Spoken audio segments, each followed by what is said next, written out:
As much of a train wreck as the Rings of Power is, I have to admit that I was really looking forward to another season of it. The first season was the epitome of a hate watch. Being able to rip on the things Hollywood thinks people want to see and laughing at their absolute incompetency is what this channel is all about. And while I think Season 1 was more of an all-out laugh riot, Season 2 has still been pretty fun to dunk on. From the sociopathic, narcissistic Galadriel proposing to herself, to Lizzo finding her voice once again. You think this is about food? We've been able to make our own enjoyment out of a bad show. And on all fronts, it's hard to find a worse show than The Rings of Power. That being said, Season 2 was ever so slightly better than the first season, thanks to its greater focus on Sauron, his deception of Celebrimbor to induce him into making the Rings of Power, and the overall darker tone. But it also made even more of a mess of Tolkien's lore and still remained boring for the vast majority of the season. Now with Season 2 in the books, it's time to recap the few things that this show did right and the many things it did wrong. So join us as we cast this second season into the fire and destroy it with this Season 2 review. We'll start off with the far shorter list of all the good things Season 2 did. Right off the bat, The Rings of Power experienced a little bit of addition by subtraction, simply by featuring Galadriel less. In Season 1, this adaptation of her character was an affront to all things good in the universe. She was an absolute sociopath who had to girlboss her way through every obstacle, and whose portrayal completely undercut her literary counterpart. Not to mention that this actress makes trying to show any emotion look like a life or death struggle. So by just not having her on screen or being the focal point of this season, the show was that much more palatable. This season also moved closer to the more interesting subject matter in Lord of the Rings history. Seeing the defining events of Sauron's rise and the creation of the rings was inherently more interesting than last season's story. Of course, this is a catch-22 in a way, as seeing them bungle such important lore leaves an even worse impression in the end. But at least on its face, Season 2's story was more intriguing. And as I alluded to before, the darker tone and tints to everything was a welcome change. And it's fitting in a story about the rise of Middle-earth's second most heinous villain. And the dialogue is just a little bit less atrocious than it was in Season 1. Lastly, the show still looks pretty good for the most part. It's still very much a turd, but at least it's a very polished turd. But that's really all I can say that Season 2 did well, so let's ascend Mount Doom and talk about all the really bad stuff this season brought us. The most heinous thing that the Rings of Power has faced unending but rightful criticism for is its bastardization of Tolkien's lore. His books and his writings are some of the most revered literary lore in the modern age of humanity.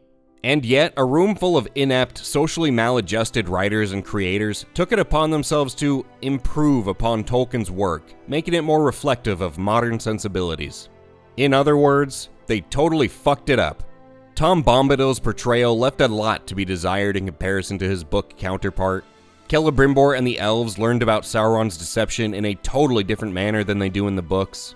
The rings are corrupting people faster, and corrupting people who in the lore are far more resistant to them. Elrond kisses his future bride's mother in what can only be assumed to be a dry run, or a wet run in this instance for his future wife. Just to know what to expect, I guess.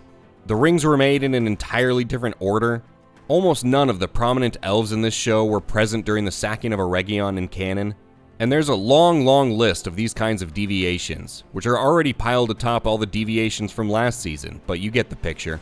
And because we're getting more into the real meat of the Lord of the Rings canon with the events covered this season, it just feels worse this time around.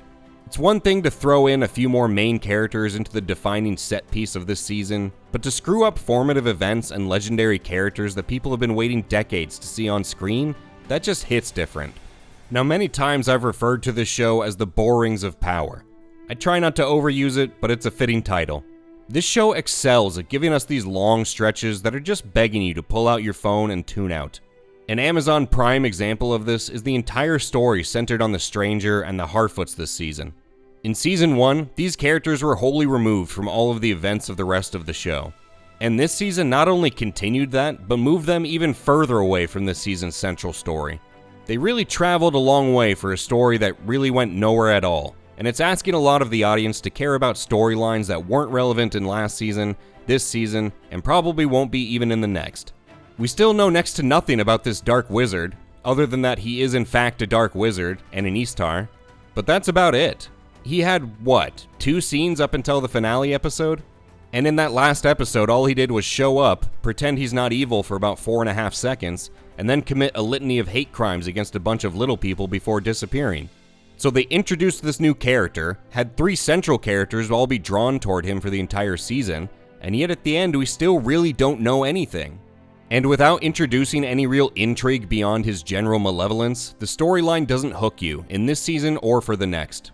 And a large part of what makes that storyline boring is how disconnected it is from everything else going on the other side of Middle-earth. That story and the one unfolding in Numenor will have a part to play in the overall story over the course of this show, assuming it's allowed to finish its planned run, but for now they might as well be taking place on a different planet.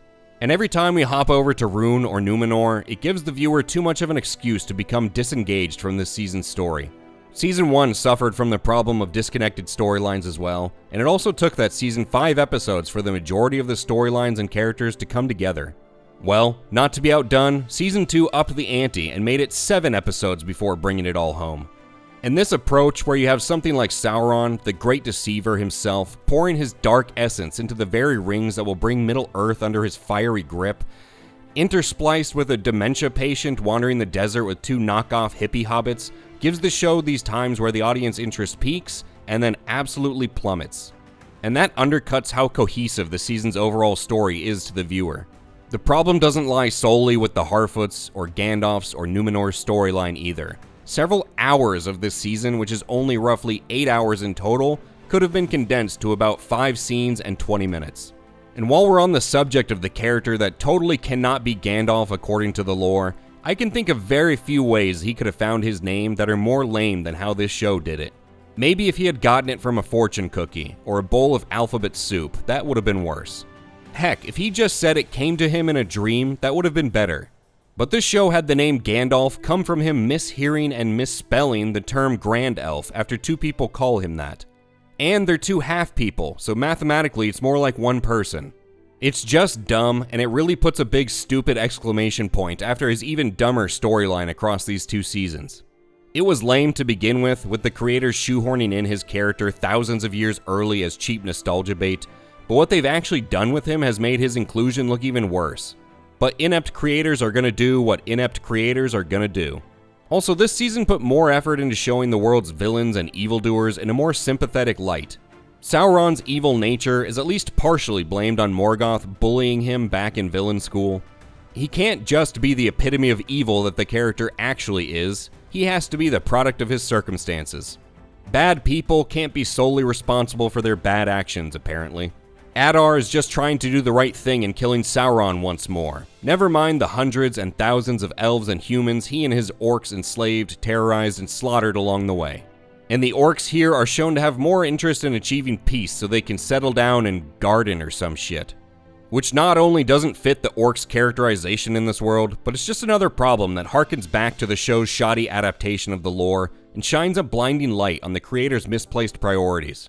It's okay to tell a story about good versus evil. Not every story needs to be dragged into the shades of gray. A lot of these issues can be distilled down to overall problems with the writing, and on the whole, the writing didn't improve the second time around. And it seemed to actively regress in some areas. While the dialogue produced less meme-worthy content in Season 2, the sheer amount of dumb contrivances that only exist to drag the story forward kicking and screaming is astounding. And the final black mark on this show as a whole is its insane budget. I couldn't find any hard numbers for this season alone, but it likely fell within the $100 to $150 million range in terms of its production budget. And with significantly less viewers this season, and just tossing this much more money onto the still burning pile of cash from last season, The Rings of Power remains a baffling business decision. Especially when you see what multiple hundreds of millions of dollars has put on screen over Seasons 1 and 2. Compared to last season, Season 2 has been getting higher ratings from viewers on Rotten Tomatoes and Metacritic. It's sitting at 58% on Rotten Tomatoes, while it has a 3.9 on Metacritic, compared to the 38% and 3.0 Season 1 got from viewers on the same sites. Although, as a caveat to that, I do think a lot of people who didn't like the show wisely stopped watching, so that helps explain some of the ratings increase. So with just a crowd of people who are more inclined to like the show sticking around, once again The Rings of Power benefits from addition through subtraction. As for myself, Season 2 of The Rings of Power gets the Hate Watch label, and I'd probably give it a 3.27 out of 10. It's a pretty damning notion that the best thing we can say about a season is that it's a little less bad than the previous one. But with that kind of sentiment hovering around the show, it should come as no real surprise that the viewership was down, 50% from last season? Of course, the question on everyone's mind is, will the show continue beyond this season?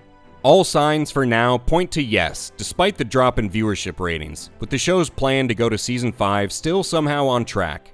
And I'll be one of the few not calling for the cancellation this show deserves. I'm not gonna say no to more trips to this Middle-earth circus clown show, and if Amazon wants to keep lighting truckloads of cash on fire, that's just an added bonus in my book. I do have to give the Rings of Power credit, however, as it's exceedingly successful in bringing people of all backgrounds and creeds together to go Harlem Globetrotter mode in dunking on this show. The true power in the Rings of Power is its ability to unify us in common mockery. If you watched it, how are you rating this sophomore season of the Rings of Power? Do you think justice needs to be served and this show should be cancelled? Or do you enjoy making fun of this show enough to not want to see it banished to the unseen world just yet? Let us know in the comments below. Also remember to like the video and subscribe to HateWatchers to catch our video of the funniest scenes and clips from Season 2, as well as for reviews of other current shows and movies. Thank you for speaking truth to the Rings of Power with us today, and we'll catch you on the next one.